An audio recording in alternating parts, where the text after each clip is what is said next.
Hello, and welcome to the Drone Network, the only podcast in the air and on the airwaves. I am your host, Bryce Bladen, and on this show, we document the tech, economics, and people piloting the world's largest standardized drone imagery network. Each episode, we explore how drones are reshaping industries, creating new economic opportunities, and literally changing how we see the world. On today's episode, we explore how spatial imagery from drones is actually used and consumed, and how it differs from satellite imagery. Today's guest is Ben Kovacs, Senior Product Marketing Lead at Spexi Geospatial. Ben, thank you for joining me today. Thanks, Bryce.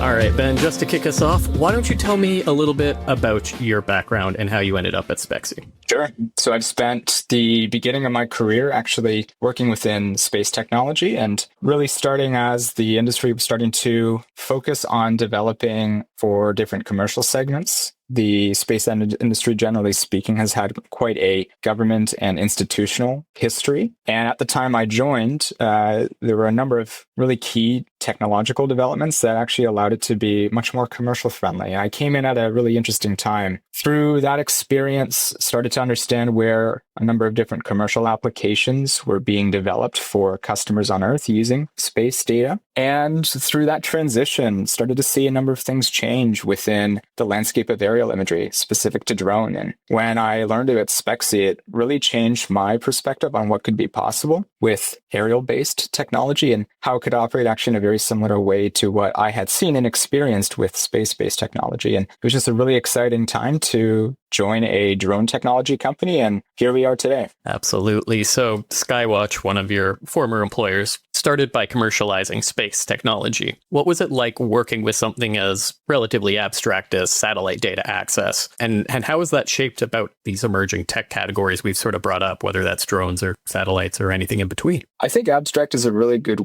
word to describe satellite technology, especially to many businesses that have physical operations on Earth. The operations of satellites and other technology platforms in space is very abstract. We can't physically see or touch them once they're in operation. So a lot of it is like a mystery. It's kind of behind a curtain. We don't exactly understand everything, except when we're working with the companies that are operating all of these assets in space. In addition to that, all of the data and all of the information that is collected by all of these systems, when it's delivered back to Earth, we don't always have a sense of how it might be able to bring value to our businesses until we're actually touching it and working with it within our computer systems. And so one of the initial interesting challenges that we actually faced in the early days was even just working with setting and maintaining expectations with customers. Many customers had come to us using things like Google Maps, Google Satellite, and they were exposed to really rich, really high detailed imagery of the Earth. And there was this expectation that if I use a digital platform like Skywatch or any other platforms at the time, I might be able to get that image delivered to me within minutes, within hours, maybe within a day, etc. And at the time, most of the satellite imaging platforms were actually delivering data products that were still great, but not nearly as good as maybe what you would be otherwise exposed to. And so there was this big disconnect and this big gap between customer expectations and the reality of space infrastructure. And so there were a number of different applications that we were focused on building with customers. And you would think that maybe there'd be a long library of things you could do, but in reality, it was actually only a handful of real commercial applications that were actually successful. So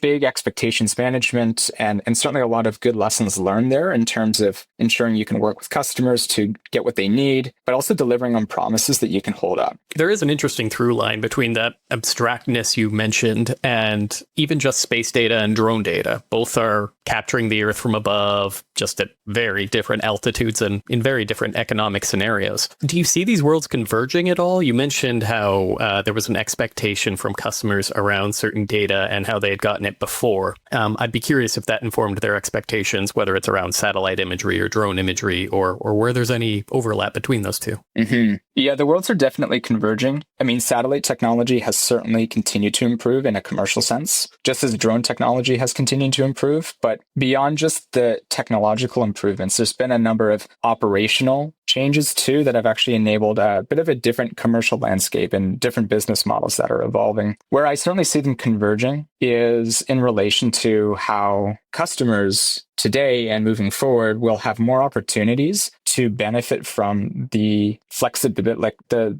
flexible nature of working with these systems, where in the past, getting access to data was really like supply constrained. If you needed an image, if you needed data tomorrow, it was very difficult to access. But moving forward, there will be so many more opportunities. And it's because of all of these changes in systems. And suddenly what happens is the shift that takes place, really the narrative is, instead of having to rely on getting data based on operator timelines, so those operating all of these satellite, aerial systems, etc., you are in more control of getting access to the data where and when you need it. And that's a really big shift. What are the systemic or operational changes that sort of enabled this convergence or the shift as you framed it? I'll start first with the satellite side. Certainly with the change and growth of the commercial satellite industry, more technology, more hardware in space, cheaper access to space, it just enables platforms and more platforms to go to space that are more orientated towards commercial markets in terms of their operations and their capabilities and what they can deliver. So that certainly helps. And then from the aerial and the drone side, just what we're seeing in terms of technical innovation, and to speak to Spexi directly, the ability to operate a large drone pilot network with so many nodes in the network to be able to collect data when and where needed. Those systems actually kind of operate in a very similar fashion. So historically, drone and aerial systems haven't always been associated with the level of scale as satellite systems, but under this new operational model that Spexi is certainly bringing to the market, actually they're very similar. All right. So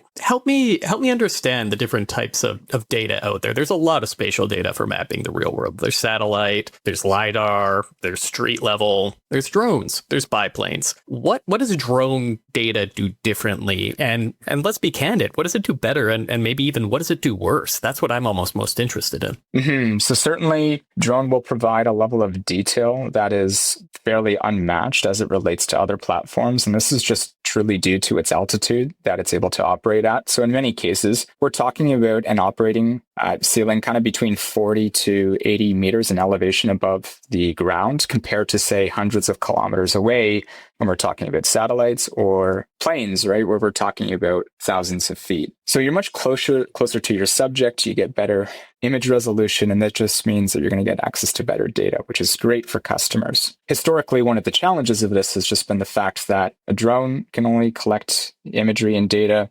within a smaller footprint, which is highly relevant to its immediate site or project that it's being used, but very difficult to suddenly cover a much larger area. And this is, of course, where platforms like satellite and fixed wing planes have been able to provide large coverage. And of course, this is where we're starting to see changes now that one can rely on a distributed pilot network to give them that coverage. They get that high resolution, and then they also get the coverage that they ultimately need to monitor their operations across a state level, country level, whatever their needs might be. Well said. It really does seem like it was traditionally, let's say, a balance of scale versus detail, and also maybe a degree of speed. The ability to get a satellite to do something is probably relative to how centralized your control over that satellite is. I need to image something from a satellite. I imagine it'll take me a lot longer to get some sort of imagery than maybe someone who directly controls it or has some sort of preference to it.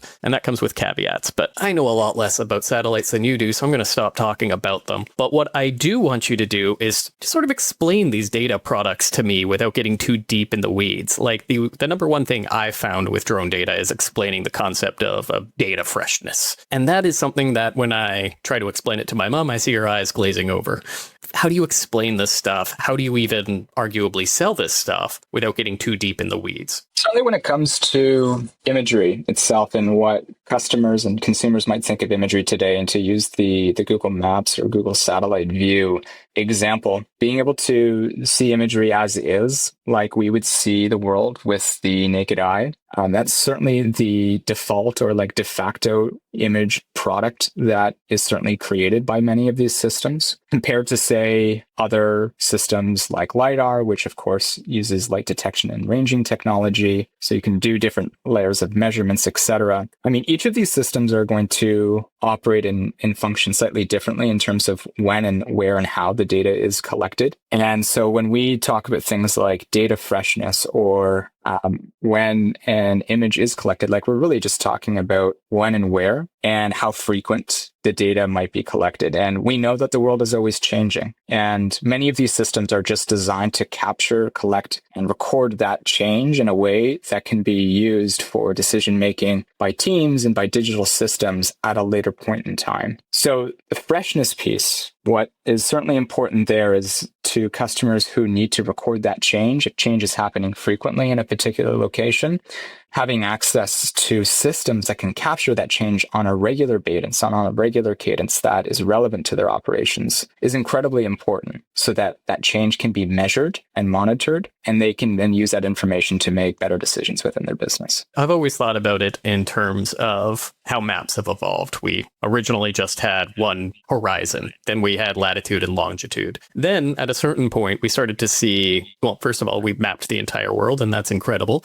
But then there was a sort of historical context layer to our maps, a temporal layer, as it were. And you could see how things used to be. And the thing about data freshness is the more of those temporal layers you have, the more upgraded that map is. And you start to get to a place where you can not only see minute changes over time, cracks appearing in roads, as it were, but ideally with historical context and accurate spatial data, you can start to predict changes. You can start to see things before they happen.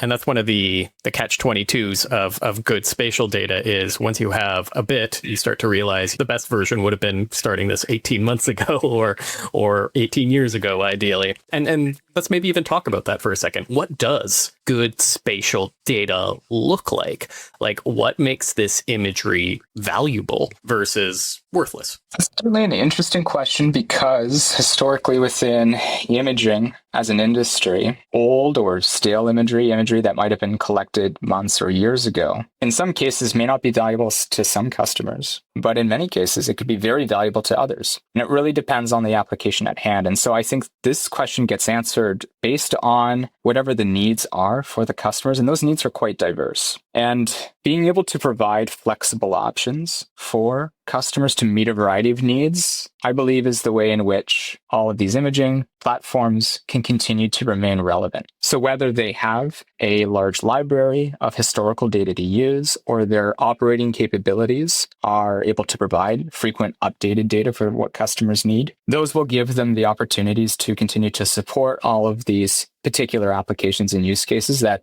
customers truly need. That sounds like it's the ubiquity or the standardization of the data, the ability for somebody to take this data and basically implement it into their system or workflow and have a complete operational view versus having to whip up something bespoke. Is that accurate? Yeah, let's even just chat on the standardization piece for a second too. Like standardization as a concept has certainly been implemented across many different imaging platforms already. So satellite, for example, all satellites, imaging satellites that are using imaging technology that we would be able to take a look at an image and say, hey, I can see a tree in a road, right? They're going to operate in what is called a sun-synchronous orbit. So they're always going to be passing the Earth at like a regular cadence. And that is actually just a standardized operating procedure when it comes to other systems and how they might operate.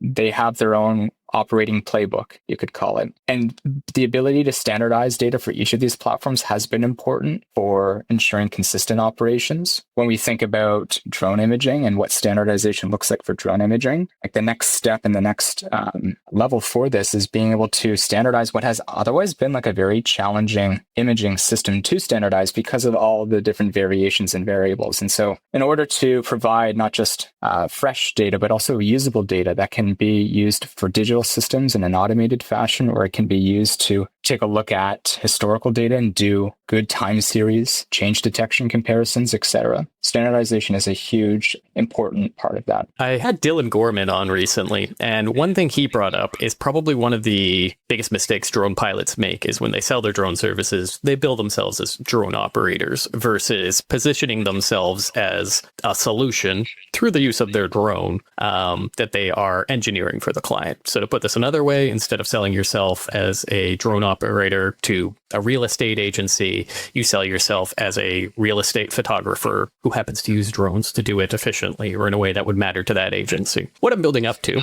is, as we've noted, the concept of spatial data can be a little abstract. So who's currently underserved by spatial data? Like, what's an industry or a use case that's flying under the radar that if they knew about spatial data, if they implemented it into their systems, it would be transformative or catalyze something really interesting? Yeah, this is interesting because so much of this is just based on access, getting access to usable data. And I think the first example that comes to my mind is even just operators within our own cities. I mean, cities are such complex spaces, and oftentimes the organizations that are keeping the lights on and all of our systems functioning and all of the benefits that we experience living day to day within a city. I mean, these organizations and these teams could benefit from many applications with getting access to the spatial data. And in many cases, they already have access to sensors and other spatial data formats within their operations already. But getting access to new data, for example, highly relevant, high quality, high resolution imagery data is certainly another opportunity to help improve their operations and to make their jobs easier. So that's certainly one category that stands out. I'll name another one as well, just as another layer on top of that, and that would be the different utility operators that operate within cities. I mean, utilities are just so complex to service thousands and millions of households within cities. And these organizations are already using lots of spatial data today. But again, the access to highly relevant, high quality, high resolution imagery data is just the next step that will help make their operations more efficient. And that's certainly something that I'm personally excited to see it evolve. And I know Spexi is as well. Interesting. So we've talked a lot about like the ambiguous nature of some of these products and rather how like the edges are changing or operations or systems are shifting. And so I'm curious, you do product marketing and the product you are working on functionally is still actively being shaped. What is the hardest part of doing that? How do you market a product that is in some ways in flux? There are certainly a number of interesting themes to our product and to the market right now that are continuing to evolve. Historically, companies providing imagery products were really truly seen as imagery providers. Moving forward with the rise in better spatial resolution, better operating coverage, etc., the ability for imagery providers to collect and maintain a real up-to-date representation of the real world is now opening doors for a number of automated physical AI applications. And the positioning of these companies that are providing this data actually shifts from being not just an imagery provider, but effectively an essential data layer to many of these systems. And to become a data layer for the physical world, I believe, is the hallmark positioning. And this is all happening rapidly. And to be able to keep up to the developments, not just with the technology, but also what customers are expecting, is certainly a interesting challenge, but a fascinating one to be involved in. There's a lot of, or rather, there has been a lot of noise and some hype around drones and even drone data. And having seen Spexi navigate a very interesting position where basically the product introduced, it moved to base mainnet, a layer 2 blockchain. And that's in basically the crypto industry, which is an industry that can be utterly fraught with hype and all this speculation and all these other things. At the time of recording, this move to mainnet was over a month ago. As far as I can tell, everything's going great. What I am building up to is the question of not necessarily Spexi, but whether it's other drone operators, other drone data suppliers, or spatial data even. Like, where's the hype? And like, what separates a real use case from that hype? Certainly lots of moving parts right now within the industry. What ultimately separates the hype from a real use case, of course, will be a paying customer.